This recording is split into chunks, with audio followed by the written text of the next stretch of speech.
A7 news Andhra. రాష్ట్రాల్లోని పాలసీలపై అధ్యయనం. ప్రభుత్వానికి ఎక్సైజ్ అధికారుల నివేదిక. తెలంగాణ పాలసీకి ప్రభుత్వ వర్గాల మొగ్గు.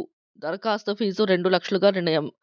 దుకాణాలకు ఆన్లైన్లో లాటరీ ప్రక్రియ. 2,000 కోట్ల ఆదాయం రావచ్చని అంచనా. షాపుల్లో మరీ పర్మిట్ రూమ్లకు అనుమతి. సెప్టెంబర్ మొదటి వారంలో నోటిఫికేషన్. అక్టోబర్ 1 నుంచి కొత్త మద్యం పాలసీ. రాష్ట్రంలో ప్రభుత్వ మద్యం షాపులకు గుడ్ బై చెప్పడానికి రంగం సిద్ధమైంది. గత వైసీపీ ప్రభుత్వంలో అమలైన మద్యం పాలసీ ముగింపు దశకు వచ్చింది. సెప్టెంబర్ తర్వాత రాష్ట్రంలో ఎక్కడా ప్రభుత్వ మద్య దుకాణాలు కనిపించవు. పూర్తిగా ప్రైవేటు షాపులే ఉండేలా ఎక్సైజ్ శాఖ కొత్త పాలసీని రూపొందిస్తుంది. 6 రాష్ట్రాల్లోని మద్యం పాలసీలపై ఆ శాఖ అధికారులు అధ్యయనం చేసి ఇటీవల ప్రభుత్వానికి నివేదికలు సమర్పించారు.